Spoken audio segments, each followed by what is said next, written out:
Good evening and hello. How is everybody? We are so excited about tonight's very special show. And we'd like to welcome everybody into the lounge. We are simulcast on 3 YouTube platforms, on Nurse Dave Shaving World, Barber Dave Shaves and Such, and right here on Drinks and Dave. Now, if you're watching on either of those other 2, come on over to Drinks and Dave's. You'll be able to get into the chat, talk to everybody as we have some fun. PB, welcome. So Dave, you know what I hate?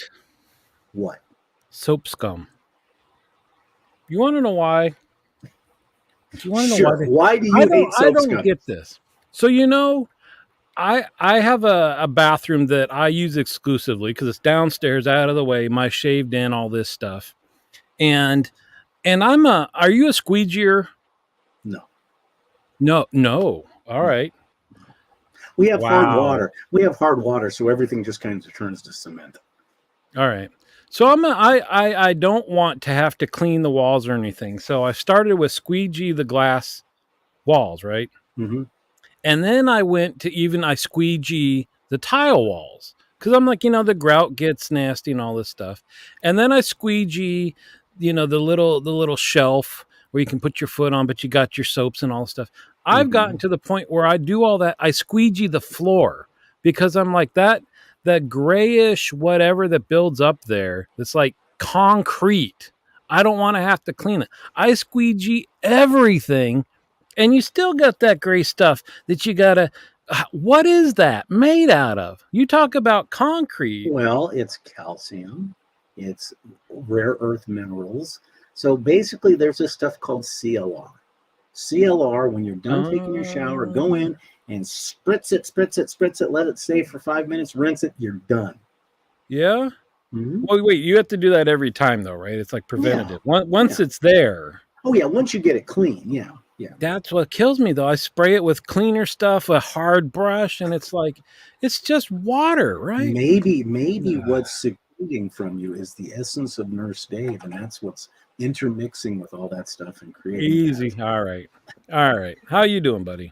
I'm doing great. Well, everybody, we had 12 people. I mean, this is a record. We have 12 people in the first minute, so that was pretty good. So everybody that's here, please welcome yourself and say hi in the chat room. We'd certainly appreciate it. And again, if you're at Nurse Dave Shaving World or Barber Dave Shaves and Such, join us over in the bar with the barflies over here. I'm doing good. It was a good this is my Sunday.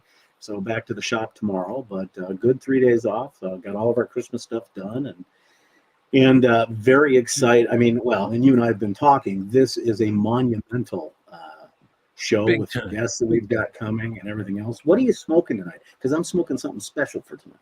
I'm smoking an Oliva. See, I got to get the green screen right. You can't see. This is Hackney stuff. An Oliva G. Yes, I'm an Oliva pimp, is what I am. And I know you fired up something huge. Very special, yeah. This is a torpedo.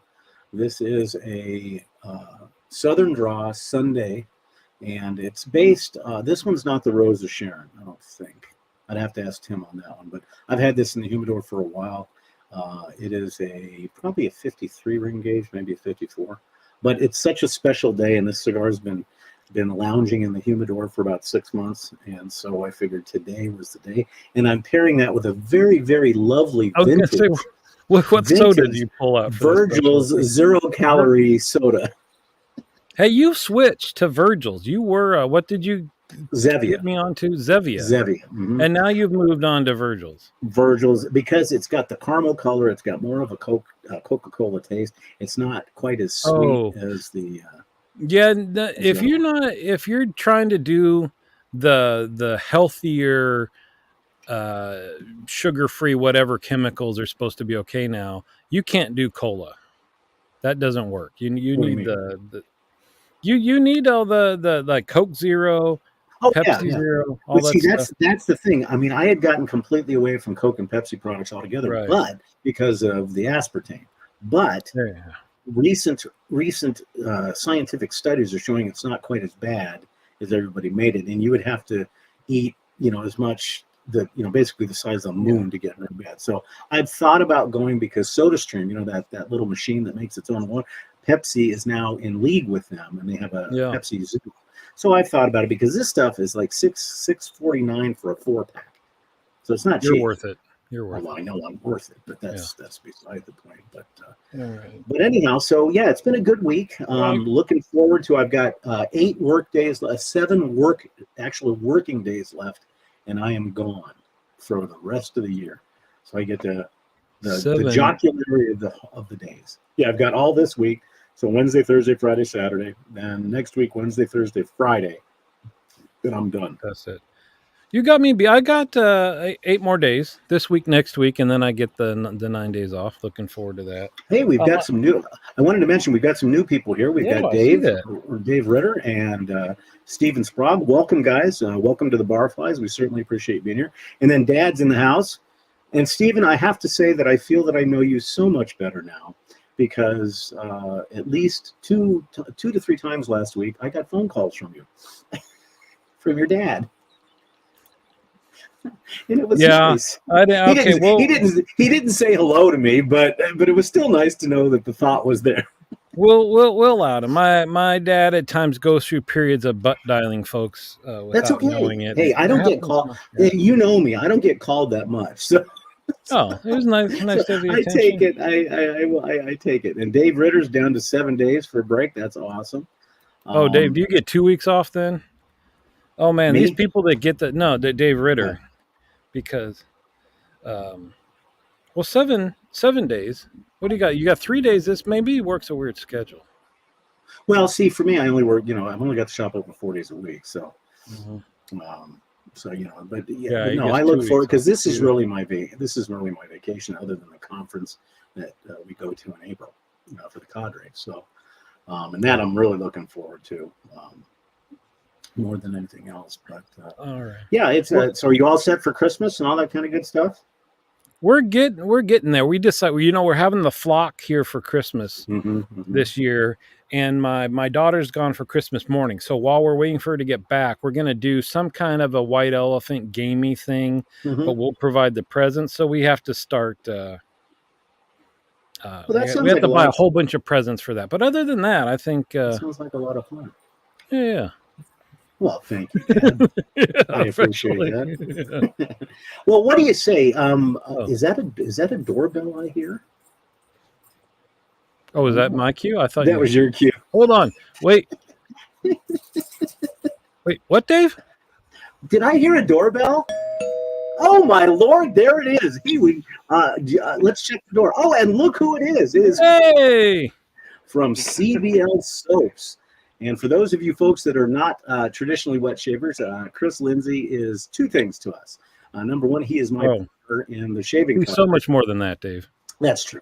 But he's my partner, one of my partners, along with Steve Argo at the Shaving Cadre. That's www.theshavingcadre.com. The best, not the biggest, but the best forum for shaving and other gentlemanly interests. Boy, there was a plug, wasn't it? And he is also a premier soap maker.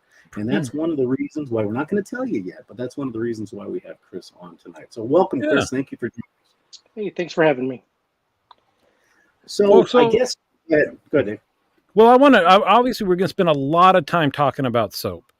So since we're into shaving, before we get into the soap, I want to know very quickly your shaving journey. When did you get into the traditional shaving? How long, that type of thing? I can't tell you the years, but it was actually longer ago than I think. 5-6 years ago. I don't know, how long do you think it was, Dave? Well, we knew each other from the old place for a couple of years. Yeah, so we got to be looking at 10, 7, 8, well, 10, probably closer to 10. Yeah. Okay. Well, but I started out. The reason I got anywhere near it was effectively I was looking for that. The aftershave smell. There was a smell that I was looking for, kind of throwback, reminiscent type smell. And it wasn't just Old Spice or something, although Old Spice was a good Old Spices, it's still fun, but it was the smell that I was after first. So that's really what took me down the path. of wet shaving was getting into the aftershaves and stuff like that. And then of course I'd tried DE blades before, had no idea what I still have the original one that I have, Gillette thing. I didn't know how they worked. They hurt, you know. Here I'm shaving in the shower with my foam of stuff put on, and thinking, okay, am I supposed to stack them on top of one another? What is it? But that was 20 years ago, 30 years ago that I'm sitting there trying to figure out how, and it hurt, as a kid, essentially, no one showed me how to do it. But that's how it went. And then eventually I got into using straight razors. And when I did that, I jumped in straight razor restoration, honing, all of it all at once while trying to learn everything we tell people not to do, right? But I did buy one that somebody had made, a razor that somebody had made, so I could leave that untouched. So for 40 days, all I did was use that one and stropped it. And then I took to the hones with it, and it didn't kill it, and off to the races. So okay, so obviously the history of you getting into traditional shaving is very, very similar to the way the rest of us did it. We got sick and tired of paying for the cartridges and the goop, and even at Costco, a huge amount of those cartridges still drop you $40-$60 and it doesn't give you that good of a shave. And of course, we all believed and followed the Pied Piper that said, if you get into traditional shaving, you will save money. Yeah. Yeah, and maybe I have with the prices of cartridges now. Maybe that's true. I have. I guess if you don't mind, Chris's main career is he is a financial advisor, and I know that we could get into a whole subject of that with the way the economy is right now. But what led you to the path of so you followed the same kind of trail that we all did. What made you say, what? And I know that you're kind of a DIYer to begin with. So what led you into saying, I can make my own soap? That it's super interesting. I'm going to leave names out because they're successful in their own right, and I don't want to ride on their coattails. Right. But there was a soap maker who makes bar soaps, and they're really fun and themed and all that stuff. And the way they do it is really classy. You feel like you're part of the club. It's expensive. Bar soaps are expensive when an artisan makes them. But they went in and made a shaving soap that was horrible by my standards. By my standards, because it just didn't work. Not that I was an expert, but it didn't work. So I thought, okay, let me just see if I can show her, make a few formulas and see if she wants to try something different. And she didn't, of course, because she does her own thing with her thing, but it got me into making some. At first I had to figure out how to do it and make some samples and send her some samples. And Dave, you got. Oh yeah, I remember from the beginning. I still have some of those little samples from the very, very beginning. You didn't even know who I was. I mean, all I knew was you were a steward of this other forum. Yeah. And I figured, okay, how do I get feedback from somebody who knows what they're doing? There was like 5 stewards. I sent them to them. KJ was one too, and you and he were the only ones that responded in any favorable way. Everyone else was like, they wanted. I don't send the goon squad out after me or something. But that just started it, and then it's not hard to make soap, and if someone wants to learn how to do it, I have no problem. Wait, so how did you learn the first batch? What kind of research did you do? At the time, again, let's go back 10 years. There was all sorts of information and no information all at once, because the soap makers, think of the soap makers back then, they were kind of a clique, kind of a club, and there's probably 5 or 6 of them. Right. But there were soaping forums where soapers talk about soaping. So they talked amongst them, but there were reams of information, and you didn't just go in there and say, hey, how do you make shaving soap? You had to read through it. So that was useless to me because it was just so much. But I eventually found an old text on how they made soaps back in the day, boiled and all that stuff, and it gave me some basic formulas. And that's kind of how I came to make a Williams knockoff. Was just following that old text, and then I finally found some people that shared the information. Well, here's how you actually make a better shaving soap. Well, and it's funny you talk about sharing. The one thing, and this jumps forward to your current operations. and we'll go into that, kind of the evolution of how your operations gone. But the one thing I've noticed about you now, and it's going to sound like I'm being biased because you're my partner in other realms and we've been friends a long time, but you are willing to share, where, you hear the word proprietary almost constantly in any type of business. Oh, that's proprietary. Oh, that's proprietary. But the one thing that your model has done is you are willing to shave, well, that too, but you're willing to share your knowledge and your skills and stuff like that with even well-known soap makers that we all know of. Again, not to mention any names. That is a very unique philosophy because most people are like, nope, that's mine. And you and I went through this with another soap maker when it comes to Orion. And that, what led you to do it that way? To say, hey, I'll share with you, I'll do this, I'll do that.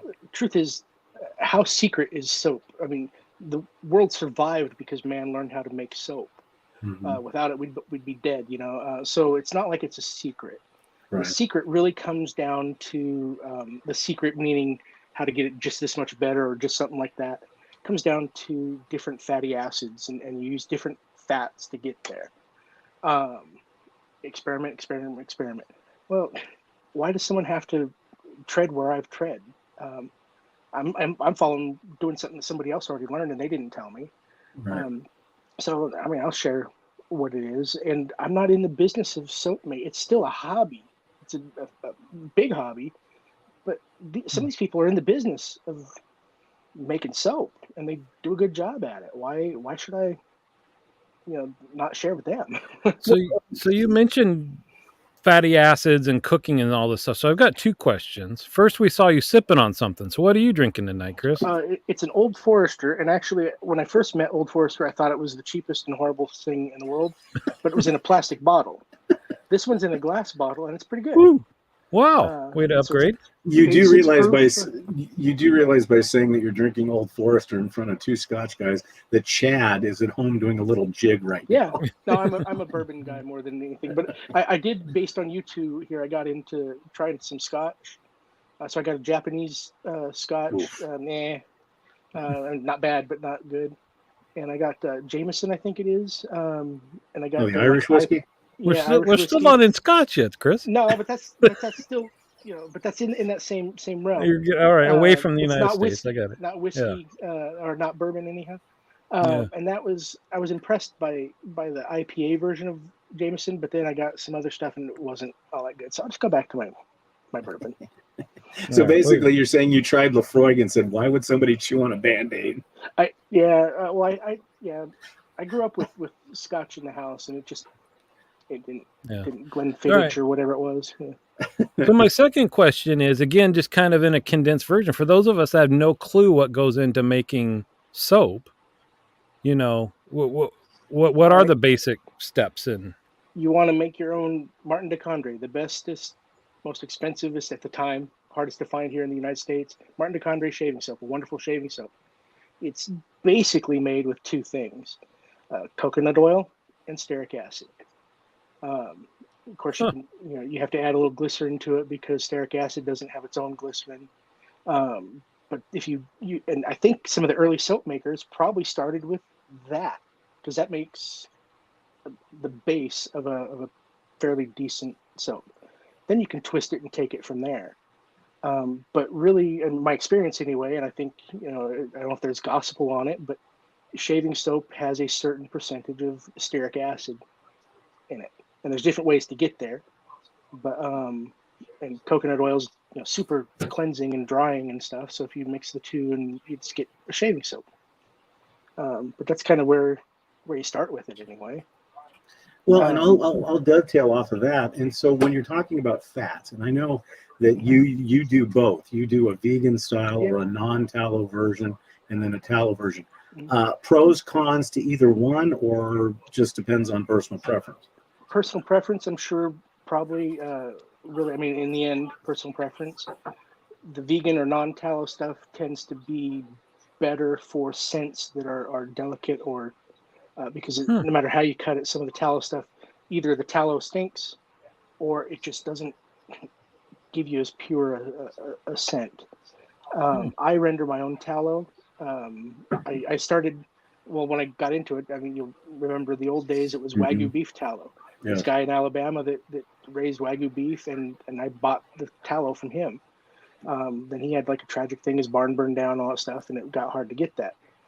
So I started rendering my own from grass-fed beef raised local here, and it is different, grass-fed versus stuff you get from the grocery store. So obviously, there's stuff inside there that makes it different.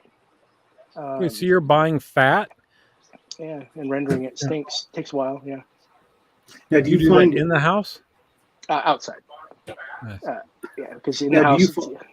do you find that the tallow versus the non-tallow are the processes much different? Is one harder than the other? Is one more finicky than the other? It depends on your ratios, I guess, because in the end, I mean, if you want to make Williams, and it's basically start with Martin de Condre, coconut oil, stearic acid, and then take a little bit away from each side and add in tallow, and again, get the right ratios. But that's basically a Williams style. Usually tallow stuff is harder, but the grass-fed beef tallow makes really soft soap. At least, in my experience, the way I do it, it does. But it's also more moisturizing. Tallow by itself is pretty moisturizing. If you get tallow and rub it on your skin, it's a good, like coconut oil, but you stink. Mm-hmm. Cats will try to eat you and stuff. Well, and the thing is, real quick before, because I know Dave's got another question as well. But we just want to remind everybody out in the chat room in the Barflies that if you have questions for Chris, please make absolutely sure. Oh, the Deacon shaves. Thank you. Eugene wasn't going to make it. In fact, a little story about Eugene, real quick. Eugene PM'd me on the cadre the other day, and he is a deacon for his Catholic church, and he was going to have to. Not to miss this show, so he was like, Dave. So what's the big secret? What's the big secret? And I told him I couldn't tell him. So I'm glad he's here. So again, if you guys have any questions, so here's the first one from PB. Did you ever have a Fred McMurray flubber moment with either formula or sense? A couple of them, yeah. One of them early on, when you do it, you need to follow a process every time, a method. That way you don't mess things up, because it's simple and easy, but it can also be dangerous. I mean, it's not only is it hot, you're dealing with caustic lye and stuff like that. And I miscalculated or didn't add in. I added too much lye to the mix, so it wasn't working right when I was cooking it. And I left to go do something. Figure I'll just let this thing cook on low, for hours and see what it does. Well, it went everywhere, and it was really caustic at the same time. And there's ways to neutralize that. Of course, it wouldn't sell that or give it away, but there's ways to neutralize that and make it without having just make bigger and bigger batch. So I used it for like laundry soap or something, around the house, but it went everywhere, and it was not good. As far as scents go, there's been a few that just get worse and worse, and I still have them in bottles waiting to use for something. Yeah. So I wanted to ask, and I think this question brings up, there's kind of two parts to the art, right? There's the base that you use, that you tweak to get the best performance, and you're looking for latherability and slickness, and it's not going to disappear and all that stuff. And then equally, or maybe more important to some of us, is the scent and the art of being able to mix things. And I know we'll lead into, maybe, Dave, it's time to kind of talk about what we are working on with Chris. And you do custom scent work, and I know you made for me a Screaming Dolphin scent, which I wish you would have. I love that one. It pairs perfectly well with Tom Ford Oud Mineral, I must say, which they have back on the market again. I heard I might have to buy a backup just to be safe. Anyway, we're off the tracks. So that's a completely different art form. So how did you was that just all experimentation too, or what do you do when you get an idea and that's the part that was super secret in the no one wanted to tell you where they get their scents. And then but at the same time, they were telling you exactly where they get their scents. They were just using code words that I had no idea what it meant. SOS. Let's save on scents. You guys want to go find some oils that smell like something? Save on Scents has something that smells like skunk, and I mean anything you want. And you can buy samples. You can for like $5 or $6. You can get 5 little tiny samples sent to you. So, it starts with something like that. Is that where I won't mention the soap maker that came out with Bat and Civet and all that? No, that I would imagine that's more specialized, but Okay. that is a place that can do it. There are other places that do. Okay. And I can sit and rattle off all the places. Sure, there are other places that do fragrances, but that's where a lot of the people were getting. You go walk into a candle store or a soap shop, probably 100% chance, that if it's just a smell that you like, they probably got the oil from there. I wanted to start off with more Western themed scents. I had a cigar shop, Cowboys, cigar shop Indian, and those worked for me. They just ended up working. Dave. Barber Dave here has been my nose for a lot of things because I am not necessarily a fragrance guy, but I did learn how you make the soap, what you do with the soap base and all that stuff, how and when you add fragrances to it, make it evolve in different ways. And again, that's my experience. It could be hocus pocus, but Dave, you guys both can attest that things smell differently, they evolve or whatever it is. Well, and for me, when I went, I did an online course and became a quote unquote certified perfumer, and I know you and I have talked about that in how and what percentages you put certain perfume, the top, middle, and base notes. A lot of people say, well, wait a minute, how do you know that it's going to evolve from an opening note to a central note to a base note? And there are percentages on how you do that to make it right.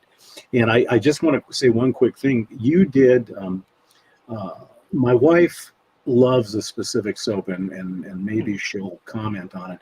But the one thing that you do that I think there's only, I think on one hand, I can count the number of soap makers that will have a client call them and say, hey, I really need this fragrance. And most will say, well, but I need to have this made to do that and this made to do that.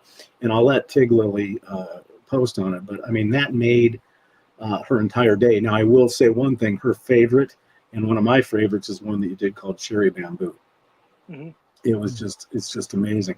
Real quick question from Eugene here, and I don't remember this soap, but he says, Black Rose Ode. Yeah, that was one of my early ones. That one's awesome.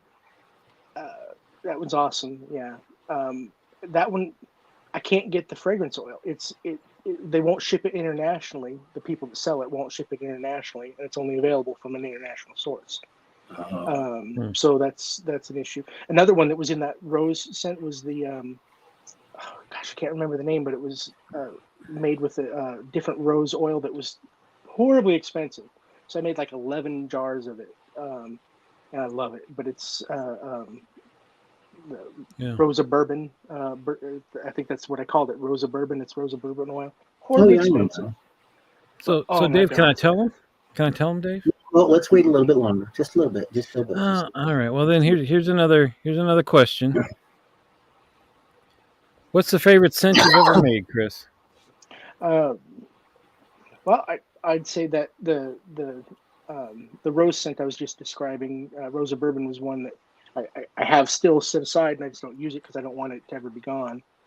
But as far as shave soap goes, I like the basic Williams type Master Barber, which is Williams with a little extra oomph to it. The soap guy just wants the basic, plain old.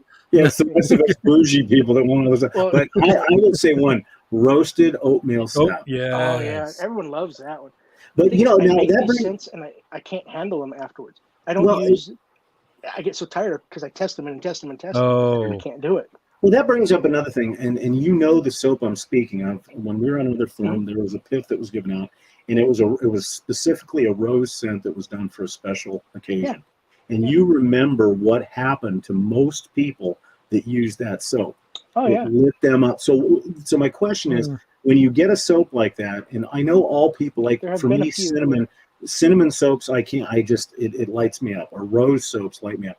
But is there a specific formulation that you have to be so careful about, or aging the soap to where it's mellow enough to where it doesn't, because everybody, the one thing I noticed about that one soap is that everybody that used it, it lit them up bad. Yeah.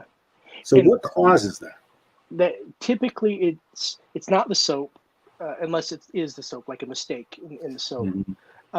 Fragrance oils and fragrance, like you mentioned, cinnamon and rose. Some people, there's some scent and vanilla are common irritants. So there'll be vanilla in, or vanillin, or however you say the in a scent. You have no idea that it's there. It's a background. It's meant to, it builds the scent, and that could be what's lighting you up. So usually you want to keep some of those, like vanilla, to a lower ratio. But it can also be that the fragrance oil used isn't actually skin safe. It could be that it was a candle oil. And some of the candle oils you can get away with, but some of them they're just simply not skin. I don't want to say skin safe. It makes it sound like it's unsafe. They're not meant for skin. Right. So I've got a question then with scents and kind of your business, because we see this. Some companies, I think, have a different take on it. Some companies have a base number of scents that they always make, so you can keep going back there and buying it. Other companies continually rotate what they do, which is fun because you can keep buying stuff. But then if you love something, you go back and it's not there. How do you decide when you're going to continue to carry something versus getting rid of it and replacing it? Sometimes it's a scent that I like. Often there's an availability issue. The soap makers that have a base level of you can always count on them are smart. And I'm thinking of, probably one of the better soap makers that exist in the shaving end area. I get bored, so I don't want it all sitting around. But there's been a lot of fragrance oils where I'll go, well, I like that one. Let me buy a big bottle of that. Then I go back to buy more, and it's available only special order in like 50-gallon drums. There's one of the components of the original Ombres it fell victim to that. Right. There's been a couple of fragrance oils where I get it, and you wouldn't even think twice about it, and then all of a sudden it's not available. But I don't know. Well, and obviously there's some marketing behind it. I mean, if you do a specific soap and it sits on the shelf, from a business standpoint, that doesn't make a sense to keep it. But the one thing that I noticed that's fascinating, and you mentioned ombre, so I'll detail on that, is the fact that how you can take, and it's a very complex soap all the way across the board, but you can get that feel of exactly, and that's got to be, as a soap maker, that's got to be really cool. And what we're about to do, because I know Dave's chomping at the bit, that you were able to capture exactly what we had up here into the final product that's going to go out to market. To me, that is what the fascinating part of things is. And then before we give what we're going to talk about, talk a little bit about bases, because I know that you've had like the Williams base, the Martin Gundere base, the Barba base, and stuff like that. What keeps you pushing the envelope to get, like from Orion to the newer bases? Right. How do you get to that point? Couple of things. I mean, some of it's just knowing I can do better. There's shaving soaps. First off, I'll say one thing with the scents. There's a reason people buy 5 tubs, and it's because they smell different, not because it's great. So smart soap makers can make different scents.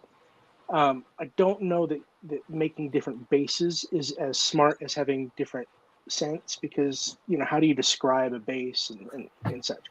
Orion was more of a challenge. Right. I can do that. Right. And it's not, sometimes I can do that. Williams, just the tonsorial base, I can do that. So some of it just comes with, I can do that. And one final question: why is it that some soaps, and I mentioned Fairway from SCS, that was one of those soaps. I can't duplicate that. Yeah, it was loved forever. And another one, and it's my personal favorite, is English Fern. Nobody has been able to capture that exactly to the way it is. Now, is that just because of the availability of the fragrance oils, or just the way it was made? Well, because English Fern, perfumer makes it, so there's aroma chemicals and such. Okay. And I got into that a bit too. And again, expensive hobby to get into. I have a room full of fragrances. I mean, massive room full of stuff that will never see soap. Never. English fern, you've smelled what I made with that. It comes close. I have no idea where to even start with Fairway. Sir Irish Moose, or however you say that. I was able to duplicate that fairly close, but one of the things that's missing from it is almost, to my nose, Noxzema type smell. I don't know which camphor or something, but add camphor to it and it ruins the whole thing. Well, there's the thing that I like about your soaps is they're themed not so much for the fragrance, but they're themed for a specific movie or an event, and that's the one thing I like about CBL soaps is it's not this is our dupe of, because there's a lot of soap makers out there that have made a lot of money doing dupes, which is okay. Don't get me wrong. Some fragrances are worth doing that. Exactly, but it's nice to have that new stuff. So before we do the reveal, I'm sure Dave's got one more question, but here's a question from PB. Why do soap makers use aquaponics resin? I've never even heard of it. I have no idea what that is. But resins, if they're not used for smell or fragrance, because some of the oud and stuff like that, you'll get or frankincense resin, things like that. Resins can be part of the smell, but resins are also used to harden a soap. Or when you cook it through, it actually chemically, because it doesn't saponify, it doesn't turn into soap, but it does something to it. But I have no idea what that is. But I'll look into it and I'll make a soap with it. That's interesting. We'll have a follow-up for you. BB, do you have another question, Dave, before we do the deed, as they say? No, I want to tell a little story about how we reached out to. Okay, I won't put the picture on until you're done with your story. And we said, hey, Chris, we sure would love a soap that smelled like a cigar lounge. It smelled like you walk in there and there's leather and there's cedar, right? And there's a little bit of whiskey in there and a little bit of smoke. And Dave, what do you have? Well, this is what we have, folks. And take a long picture. Boom! Boom! Drinks and Dave soap from CBL. That's right. And we've got the full set. We've got the shaving soap, the aftershave, and here are the scent notes. Leather, cedar, fresh cigars, charred cedar, cigar smoke, and Scotch whiskey. And I'll tell you, it is amazing.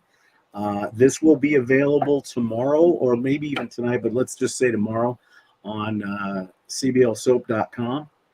And let me get rid of that picture. So remember this right here. There's the website, and we'll put up the website for more. But this was a labor of love for Dave and myself for a long time. And it is just absolutely amazing. And this is why we kept it a secret. We both have shaved with it, and Dave's going to drop a video tomorrow, I think, or maybe even tonight of his shaving with it. I did a super secret, top secret one, but I'll do another video next week. Chris, I say this in all sincerity. You knocked this thing completely out of the park. That was a difficult one. That was a difficult one because, truth is, I can't smell a lot of that. I make the soap. I know it's strong. I can't smell it. My wife can smell it. My kids can smell it.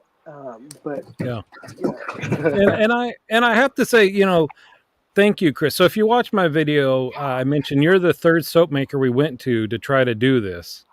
And your first samples, and what you did is you sent oils to us, right? Is what was in the little containers. Is that was, and the first samples were way better than what we smelled from anywhere else. But then you were willing to take the feedback and say, bump this up a little bit, change this a little bit. And I think both Dave and I were a little hesitant because it's like, you're volunteering your time, not charging us for these samples and stuff like that. But we wanted it to be right. So I appreciate you willing to make the tweaks and try a couple of different times. And anybody who watches my video, I love the soap. But as soon as I put on the aftershave, wow. And it's cool for us, right? That it's like it symbolizes this show and kind of It what we really wanted. does. But if it didn't, it still was just, oh, it's so good. It is Well, so and good. here's the important thing that we must say from a business standpoint, because me being a business owner, it's profitability, marketing, stuff like that. And Dave and I, Drinks and Dave's, Dave and I want you to know that we, meaning Dave and I, make nothing Yeah. off of this. Yeah. Chris is going to do he did the presentation, he's going to do the marketing, but all profits and sales of the Drinks and Dave soap goes to Chris. None of it goes to us at all. And we did that for a reason, because we want to share our love. And this, without getting too emotional, this really is the epitome of what Dave and I talked about year or two ago. Over a year ago. Yeah. To make this available. And if you're a cigar smoker, and for those of our people that are on Cigar Daily Nation, this is just it epitomizes everything. It's perfect. I mean, I honestly think it is absolutely perfect. But I'll say it's not offensive, right? It's not No. smoke and stuff. I think to you is the top note the leather. For me, it is leather and ironically enough, the Scotch. Yeah, well, it's see, floral, to me, or fruity, to but me, that goes away. Yeah, the one thing about this, and when you guys buy this, and Chris is also going to put on his website, there is going to be when you buy a set, there's going to be a little additional gifty thing that's going to come along with it. But since you asked, Hather, the ingredients are stearic acid, coconut oil, water, potassium hydroxide, fragrance, glycerin, sodium hydroxide, CBL apothecary complex, sodium lactate, and citric acid. So based on that, I would say this is a vegan or a non-tallow soap, which is what great. I call the Dave base, because that's the same base I used for your shop. For hombres and hombres dos. So, but this, there's something about this, because when I shaved with it, and Dave, well, let me put it this way. Those of you that watch Dave's video tomorrow, watch it with your spouse, because after you're done, it's a very emotional experience for Dave. I was being a little bit more top secret, but if you really want to know from an emotional standpoint how this soap will affect you when you're shaving, watch Dave's video. It's perfect. I mean, it really is. So here's a question, but then I want to know about the bases. So I don't think you do, but Wally wants to know if you have samples for purchase. No, that's one of the things I just never did. Partly, and I'll tell you the reason why. Probably a couple reasons. One is I'm lazy, and because I can take a tub, and I have take a tub, scoop some out, send it. But that's how I do it. But I also make batches in fairly small quantity, and devoting any to samples means I can't sell the whole tub.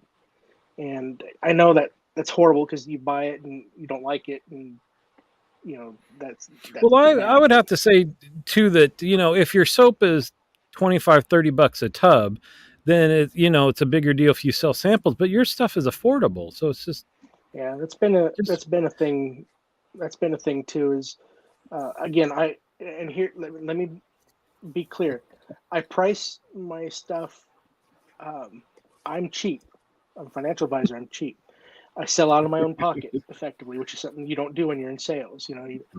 I am not in the business of. I don't pay my bills with this hobby.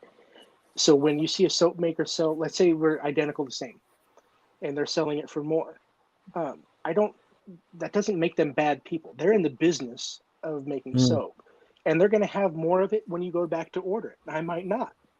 So there's reasons, and it's not because I'm out of money. It's because I'm done making that. So it's but samples, I struggled with that, and it was just I'm sorry.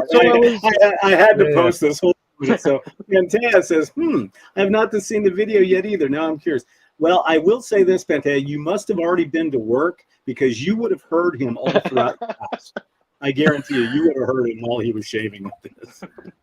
When Harry met Sally. So let me ask you about your soap bases, and we'll get another question from here, because you mentioned to Dave that you use the Dave base, and you've got an Orion base. So how many first I got it, and I don't want to say anything offensive because we talked about like having lots of scents is a good choice. Mhm. From soap makers that are maybe a bigger company, that's one place I see sometimes they go wrong is they'll offer their soaps in multiple bases and then it just gets confusing, right? I don't know the Yeah. difference in their bases and all that stuff. Right. So how many bases do you currently use in your production? Let's call it 3 if you want to include maybe a 3 to 4.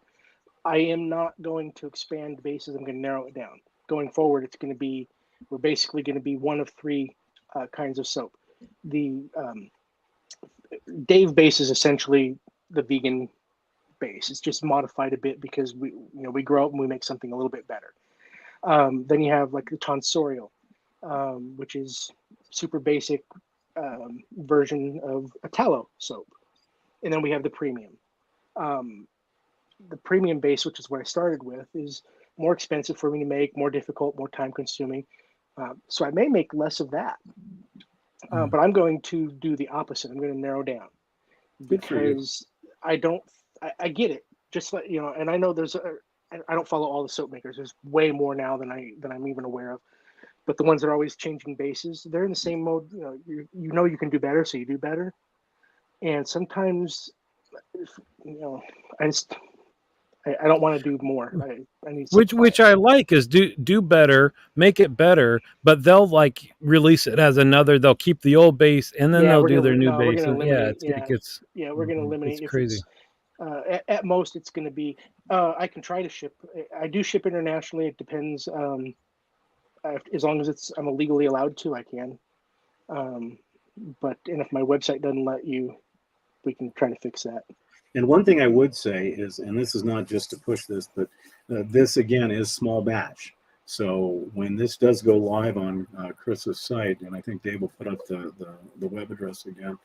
Yeah, what's our lab? This is going to go fast because we have not even announced this on the Shaving Electric. And we're going to actually because of our rules, Dave and I won't be introducing it. We may be doing a video, but Chris has a store on the Cadre, and I'm sure he'll announce it on there. And I'm not going to mention prices. Prices are extremely, extremely reasonable for what you get. And Chris is so. And you guys you guys bought it. It's worth. Yeah, we bought it. I bought this soap. Yeah. In fact, that was part of Dave's Christmas present. Bought you're a sweetheart, Dave. Thanks. I know. Actually, I didn't buy the soap. I spent a lot of money on the coaster, and Chris just said, "Oh, since you're spending so much on the coaster, free with the soap." Yeah, the soap. Yeah. No, but and the thing is, and you guys out in the audience don't understand the trials and tribulations over the last year and a half that Dave and I went through for this. And there was a time where we honestly thought that it may not happen. And so we could. Well, and Chris, for somebody that doesn't have professional perfumery experience or something, like I said, you're the third, not the third person we contacted, but the third person that's actually made some samples for us and stuff. And like I said, the first ones that we got, we were like, okay, we're onto something. So that was impressive. Yeah, and part of it comes to being able to describe what you're after in a way that I understand.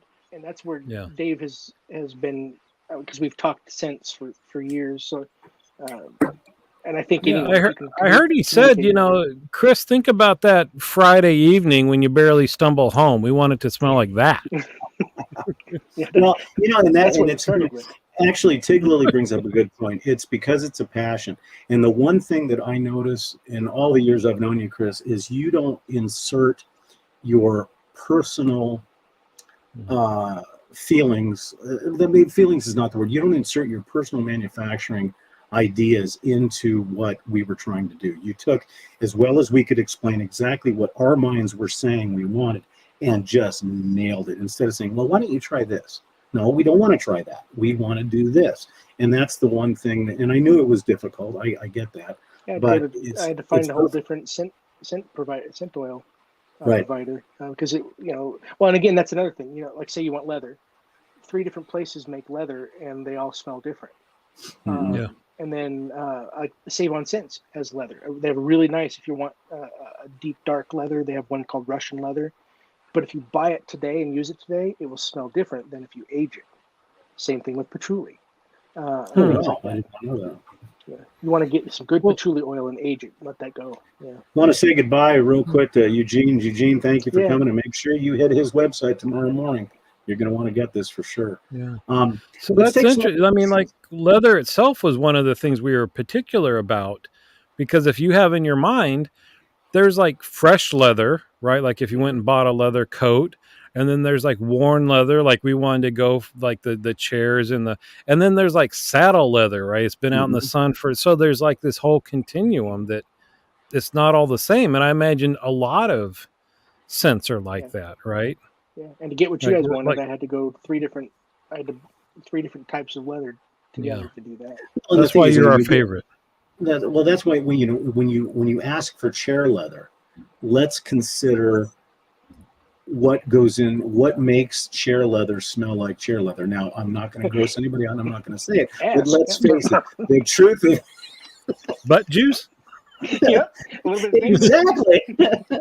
No, this soap does not smell like butt juice. We want to sell your soap. What is this? The Tandy store? Tandy, all I think of is Radio Yeah, it's Shack. a I leather think you outlet. mean No, it's a something leather No, else. you don't outlet. remember the Yeah. Tandy leather store? You don't remember the Tandy No. leather stores? Oh, they were And, great. Yeah. I went to Yeah. a Tandy store down a couple 100 miles away from me. Thought I'd buy half a cow of leather and make strops with it. It didn't work. So so let's talk about that too. Is let's talk about the evolution of your business. I mean, obviously, Yeah. it started out small in one room, and then that's expanded, has it not? Yeah, I've been kicked out of my. In fact, the room I'm in right now is my wife's. It used to be a soap room, but now it's her crafting room, and I've been relegated to the add-on portion of the house, the north wing. North Wing. It was something we had to build and add on. Well, so when you're cooking your soaps and things, is that still in the kitchen? No, it's in the soap lab, so to speak. It's Oh, on okay. like an industrial table, and I use large cookers. Um, Dave I walked you through making soap many Yes. years ago, and Yes. I don't use any of those cookers. I use something entirely different. The flatter the Oh, better, wow. because Right. otherwise Oh, it'll boil really? over. Really? Yeah, Interesting. it'll boil over. But So yeah, how big? I remember at one point you had discussed just making a lot of your base and then adding scents on demand, but that's you how I don't do that started. anymore. No, that's how I started. In fact, because aging the soap does, especially with the original base that I have, uh, when it's older, it it's mellower, it's better, it looks really nice. So an aged soap Hmm. base is good, um, but and that made it so I could do almost scenting on demand as I was getting things done. But the only thing I scent on demand now is the aftershave. I make some, but I scent on demand after that. Um, and it's just this base I have extra of it made, and some of it works well that way, and some of it doesn't. Okay, I got a quick question for you, because when you look at the consistency of your soap, obviously it looks like it was put into these containers Yeah, hot. Is that hot correct? pour. Yeah, Okay, hot so it's a pour. hot pour. So what is the difference between something like this and something you would see from, let's say, Martin DeCandre or Seven, where I've seen that videos hard. of it where they actually cut the pucks and put them. What's the deal with that? Well, Martin DeCandre is it. Well, I'll say aged. It's dried. I mean, they leave it open to dry, and aside from being made with less liquid to begin with, it is dried, um, which is part of what makes it so concentrated and wonderful and beautiful. But sometimes the fragrance oils used will cause the base to be soft or firm. Oh, really? So I can't tell. I mean, and sometimes they change the color or whatever it is. So sometimes I start out to be like this consistency is what we want, but some Mm-hmm. fragrance oils will seize it up or make it very soft. Hmm. But I do have a stamp that I push when it's a little bit firmer. I push, and you guys have seen that where Right. it Yeah. puts my initials on the soap, which I thought was cool. I stole that idea from somebody. Um, I don't know who it was, but it was another soap person. I saw it. I thought that was cool. But the hot pour, and the challenge there is like this is 4 ounces plus a little bit, it's not plus or minus, but it's like 4.25, more or less. Volume is different when it's hot, so I use a 4-ounce scoop. 4-ounce scoop is not 4 ounces of weight, so you gotta I have a scoop and a scale all at the same time. It's tedious, and then you have to pound it down and all that stuff. Well, let me ask you another question. So using Drinks and Dave's as an so if somebody was to buy this, because that's the one thing that's always fascinated me. For those of us that have basically soap lockers full of soap, if somebody was to buy this soap, and let's say is what's called for those of you that don't know what a 307-teener is somebody who uses one soap until it's gone. I will never be one of those, but there are people. So how long, and I guess it's a subjective question, how long would a soap like this last them if they're shaving every day? It should last them a month or two. The only one that because I don't use, like you, I've never used it, but there is a gentleman who buys special order Orion base in a particular scent, and he's international, so if I'm going to send it to him, I send him what he wants. Right. And he's actually measured the shades he scoops out and all that. I think it's 45 days out of a tub of that. That's pretty good, I guess. So it's at least 45 days because this stuff's way more condensed than that. Right. Well, and so how often are you cooking a batch of soap? Because it sounds very time intensive. It is, and actually anymore my hands hurt, so it's hard to do a lot of it. It depends. This year's just been sideways for me, so I haven't had. In fact, other than ombres and this, I don't think I've cooked anything. But essentially, I try to cook 50 tubs at a time, whatever they're going to be. And if I'm going to special order, I have a couple people that want a special order scent, but it's not in this base. So when I make that base, I'll make them a couple, and that's a neat thing that I think all soap makers are capable of doing it, and probably would. Hey, somebody from the cadre wants patchouli scented in the tonsorial base. Well, next time I make it, I can make my regular stuff, pull out enough, scent it for him, set it aside, and there to go. The challenge is cooking it, when I make it. So that brings up two questions. Is one, what determines how you decide from a business operational standpoint, how you decide what's in your scent library, number one, and number two, how hard is it to make that? Because I'm sure there's ones that you'll always kind of have, and there's ones that that you may do otherwise. But you seem to have a different business model when it comes to your scent library. So that's really the first part of the question. The second part of the question is, where is CBL soaps? Where do you see CBL soaps going from here? Scent library, there is no business model. That's part of the failure here, honestly. Well, it's what I'm in the mood for. Or the success, depending on how you look at it, right? It's what I'm in the mood for. Often, a lot of the fragrances that I have in my lineup are because somebody wanted it. And you wanted it. Next time I cook, I'll make it. If somebody wants it, somebody else is going to want it too. So a lot of it starts either custom order for somebody, custom request for somebody, a challenge that you can't make something that smells like this. And then it sits there. As long as I can sell an appropriate amount of it to recoup the experimentation cost, essentially, it's a success for me. But going forward, I do intend to, like I said, narrow down the bases so that it's pretty simple. It's this or this. And then fragrances, I want to do a lot more as far as lineups, special request or development type things. And again, that way I'm not thinking of something, somebody else is thinking of it for me. I'm just creating it, if that makes sense. So in other words, it's almost like if one of us goes to an artist and commissions a piece of work, basically, in a way. So and I was just going to... I didn't want to bring that up in case you didn't want to do it, but you mentioned it several times. So you're welcoming folks, if they want custom stuff, to reach out to you and inquire if it's possible.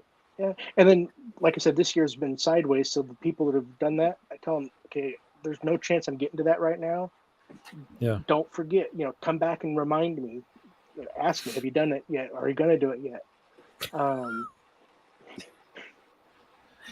Yeah. This is an interesting question. No, actually, I don't know that I have. I don't think Have you not had? You haven't turned anybody down yet. No.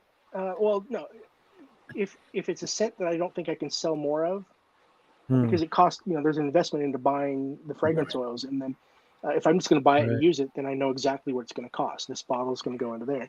But if I have to buy 10 different things and end up only using 5 of them, and then having to buy more of them, I have some that I'm never going to use. So it depends on what it is. But no, you mentioned. Go ahead. Go ahead. You'd mentioned the Ford Oud Mineral. I actually have something on my shelf right now that smells very much like that. And then I also have something on my shelf right now, the Orange Dirt. That's probably my favorite scent. Yeah. That's Terre de Homes, whatever, Terre de Hermes, however you say it. The orange scented one. Love that one. That's probably my favorite. Go ahead, Dave. Yeah.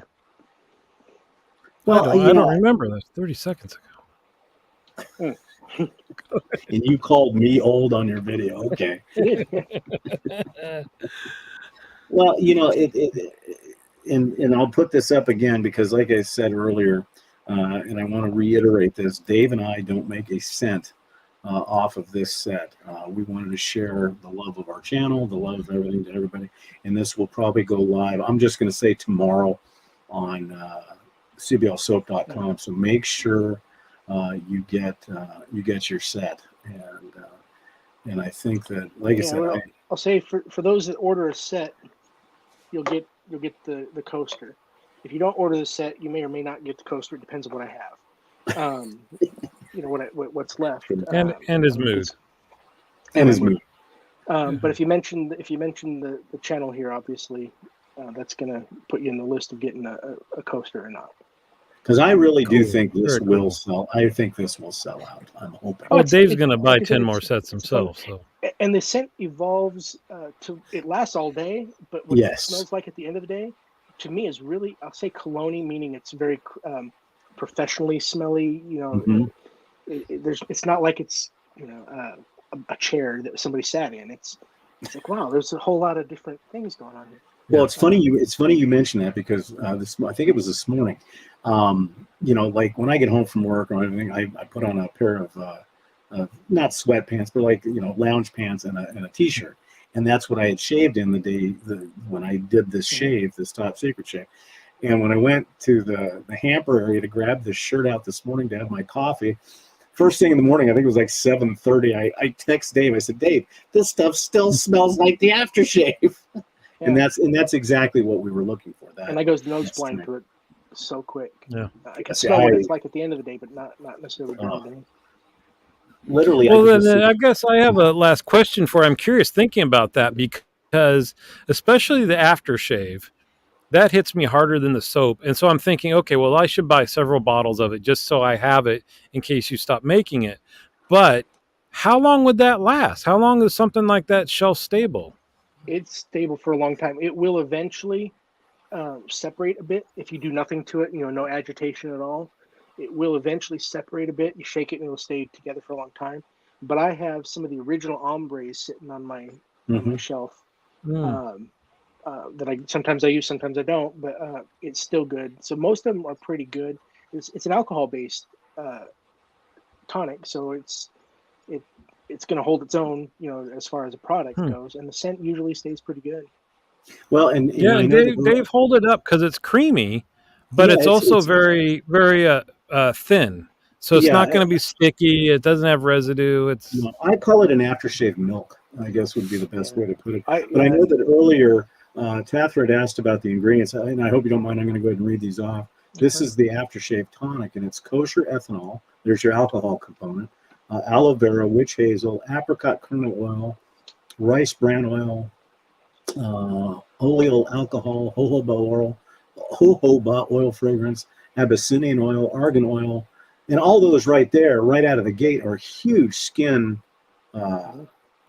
benefit to the skin. There's meadow foam seed oil, red raspberry seed oil, rosehip oil, neosance, squalane, allotonin. So this is skin food, basically. Yeah. Well, then you can tell. I mean, Chris is 85, and look at his skin. Yeah, wonderful. He uses this stuff. It plumps the skin. Don't use too much, or you look fat. Well, and to me, the measure of how good a product is. Now, if you go back into the older products like the classic Clubman or the classic Aqua Velva, you know that when you get done shaving, as soon as you put that on, you're going to have a Home Alone moment. When you slap it on your skin. But when you get an aftershave like this, and this is not just in Drinks and Daves, this is in any of the aftershaves, because you have a dedicated, both in the soap locker and in the aftershave shelving, you have a dedicated shelf. And the one thing I notice is these just feel good on the skin as soon as you put them on. And So I didn't intend to make I'll answer that. I didn't intend to make an aftershave. I just wanted to make soap. I did it as a challenge to prove I can. If I'm going to do it, I'm going to make the best I can. And all that stuff in it. You got to buy all that stuff. You got to put it all together. I am an alcohol-based aftershave person. It had to be alcohol-based. It's not Home Alone, but it's not watery. Right. And soaps do go rancid. It's typically you'll hear the term super fat. And I'm not picking on anybody here. I'm just using a generic example. If you use like this, doesn't have a high level of superfat in it. Superfat comes in two forms. So you don't by accident use too much lye and end up with something that rips your face off. Soap makers err on the side of leaving like 3 to 5% oil left behind. And that's not superfat. Superfat's adding extra stuff. This stuff isn't. But the more extra fats and oils you leave in that aren't turned to soap, the higher the chance it'll go rancid. That you can put things in there to keep it from going rancid, but eventually it's going to have an off smell, maybe years. But the extra oils will do it. Well, and the thing is, the thing that fascinates me about some of the challenge, some of the things that you've done with soaps, like for instance, you made, and I think this was something I had mentioned to you a long time ago. One of my favorite scents is made by Mondial, and it's chocolate greedy. The chocolate greedy, And I know Dave doesn't really like chocolate soaps or chocolate aftershaves, but greedy almost has a Cabernet down finish to it. And when you made the chocolate greedy aftershave, and then I know you made two chocolate soaps, the decadent chocolate and the chocolate chip cookie. And I'll tell you, one of those are using your chocolate greedy mix. Right, but the chocolate chip cookie, literally, soon as you open it up on the tub and soon as you put it on your face, you will swear to the Lord that you stuck your head into an oven and you're smelling chocolate chip cookies baking. And I had a lot of requests for that, but I don't bring it back. High vanilla content, and it irritated more people's skin than any other soap. Really? And there was blueberry, the muffin one. Yeah. Both of those, I think they came out at the same time. They both irritated skin. And it's funny you mention that because you think that a high citric or a high citrus fragrance, such as a lime or a lemon, would be the one that would attack your skin, but usually most people don't have that issue. Yeah. Both of those cause more irritation. Most people didn't have it, but I had some feedback where if I get a couple people telling me that's what it did, unless it's a really high performer, I'm just gonna. Right. Well, and I think people, they don't think when they think of shaving, they want a little bit of a soapy smell component, and they don't think about what would it be like to, basically smear your face with food.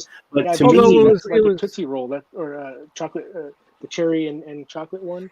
Right. And that lights. And it's funny because you said that he does themed soaps and stuff. When you put those two out, you also sent them with coffee. So you got coffee and you had the chocolate chip cookie and you had the muffin. I remember you said, now just mix them together based on what kind of breakfast scent you want. So that was kind of inventive. Just have fun with it and move on. Yeah. All right. Well, we've been waiting, like Dave said, over a year for this. So yes, thank you so much. We cannot be happier. So make sure, guys, tomorrow morning, go on to cblsoaps.com, get your set, and give us and let us know in our upcoming shows, because next week is going to be our Christmas extravaganza. Woo! But I guarantee you, we'll probably end up talking about food, of course, right? We always do. But Chris, I cannot. My sincere thank you to not only being my partner at the Cadre, being a very good friend, but this is just, I don't even have, Dave, I don't have words for it. I really don't. I'm glad you guys liked it. Yeah, it was a challenge. And like I said, it was hard for me to smell at one point. So it was just trust me. Yeah. You told me how to tweak it. I tweaked it. And you did exactly the way, because the thing is, I have a tendency to be more of the type that likes strong sense, but subtler. Dave likes strong sense. And it's funny because even talking to you, when you and I were communicating, I was also communicating with Dave, and we were going back and forth on the sense, because what I would do is I would get the sense, I'd send them to him, but I wouldn't say what my opinions were until and that's how we kind of evolved into what we finally got. And I mean, it's perfect.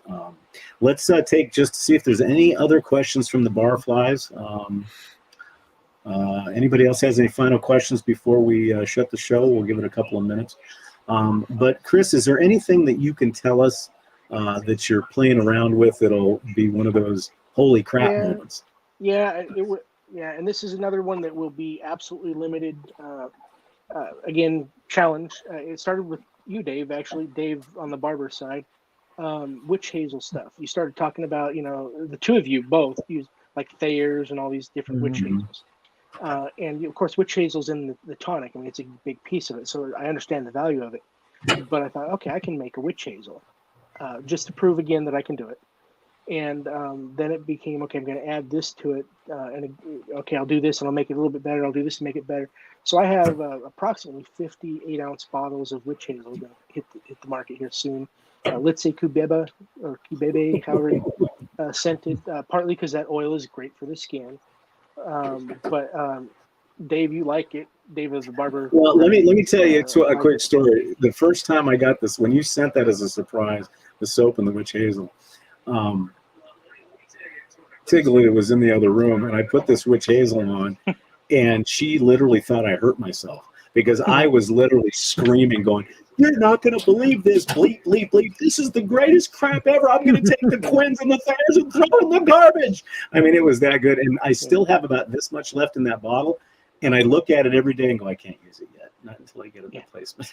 Yeah. And there may be less than 50 if Dave buys any for the shop. Yeah. So I don't think you know what? I don't think I will. I'm going to be selfish with that stuff. Yeah. And I definitely won't, like I was telling you guys both earlier, that was an expensive adventure. And it's just, I'm not going to do it. It's too much work, too different. And you have options. You can buy Thayers if you want. Okay, here's one for you. From PB, I know people use hyaluronic acids in soaps, but will things like salicylic acid or retinoids ever be incorporated? I'm sure, and I do use hyaluronic acid in the tonic has some in it, and the soap has some in it. But yeah, I would imagine so. There's one soap maker I have in mind that I would imagine probably already is doing it, because he's at least based on the way I see him evolve, I think he's into cosmetology somehow or another, by training or by design, whatever it is, because he puts some weird stuff in there that makes sense, but it's stuff that I would never even consider doing. But the other thing to remember is some of the stuff, soap is on your skin for so long and does certain things. Some of it would be better suited for the tonic you're going to use. Soap is great, but you're wasting your I don't know, money, your effort, whatever it is, by putting it in the soap. Well, yeah, when you think about it, because figure if those of us are doing 3 passes a day, when we're done shaving, there's a good portion of that soap that goes right down the drain. But the tonic stays on your face all day long. Yeah, that's how it delivers, how it's delivered. Right. And I think that's one of the big components that people when you're into this hobby that most of us have, jumped in the rabbit hole, you really, you start getting. Now, where do you see, and all three of us that have been around this a long time know that there's been times, back in the old days when you'd say, okay, the soap makers are doing this. Oh, the soap makers are going down. Soap makers are coming up. Do you think that the amount of soap makers, because in the last year alone, and of course, I hate to bring up the word, but COVID did a lot to a lot of small artisan soap makers that literally killed their business. I mean, it killed them. I can name at least 10 soap makers that are no longer in the business. Do you see, now that we've kind of come out of that somewhat curve, do you think you'll see the art and soap makers come up, or do you think it'll level out, or do you think it'll drop? Just based on your opinion. Being a financial advisor, of course, I'm plugged into a different, the broader economy. There's a lot of beards out there. Mm-hmm. Not hipster, but there's a lot of beards. The younger crowd's growing beards and not drinking alcohol. They're not drinkers, which is weird. So there's that. But clearly, if you watch, the big makers, Gillette and so on, they're putting some money into the traditional shaving type of things. Right. I would like to see I'd like to see the old standard. We know who I'm talking about, the Greenkins. Make sure that he doesn't go away. Whatever it is it takes to keep him there, because you can always rely on him. But I'd like to see less exploration and more, less, like you said, Dave, bases, one base after another after another. Less of that and more just, here's some great stuff, go buy it. Make something really good, and sell it for something that people can use. Well, you mentioned something about, and he's one of our vendors. We can go ahead and mention Rod at Sterling, because obviously the Green Top, one of the finest gentlemen in the world, one of the nicest people, him and Mandy. And one of the reasons straight or wet shaving still exists, because exactly, we've all seen him being there. We've seen him grow from his small operation to, but one thing I did notice about what he does, and this dovetails into a question for you, he has diversified in a lot of ways, from shaving soap to shampoo bars to coffee and to lotions. Do you see yourself ever getting that far into it? No, and I think, Dave, you and Tig Lily both know I make lotions and things like that for my wife, my daughter, family, whatever it is, friends, whatever, because I'm not going to pay all that money for that fancy stuff that my daughter wants to buy, when I can buy the stuff and make it myself. Right. But no, I'm not going to mass produce that. Again, it's expensive to sit on the shelf, put money on the shelf, but it's not my place. Right. It's not who I am. Well, I think that just about does it. Again, Chris, we want to thank you for joining us on Drinks and Days. We hope we'll have you back. And anytime that you have something that you want to get out to people, please feel free to reach out to, I talk to you every day, but and we can have you back on the show. Again, everybody, please, two things. Make sure you get your Drinks and Dave set starting tomorrow on CBL's site. Website's right down here. www.cblsoap.com, and that's about it. And then join us next week for our Christmas extravaganza. And if you want to wear an ugly sweater, go ahead. We won't be able to see it, so you win. So we want to wish everybody a wonderful evening. Thank you so much for joining us. We had a record crowd tonight, and we certainly appreciate it. And let us know what you guys think. If you do get the soap and the aftershave, please let us know, because we will give that feedback back to Chris, and that'll all make us better.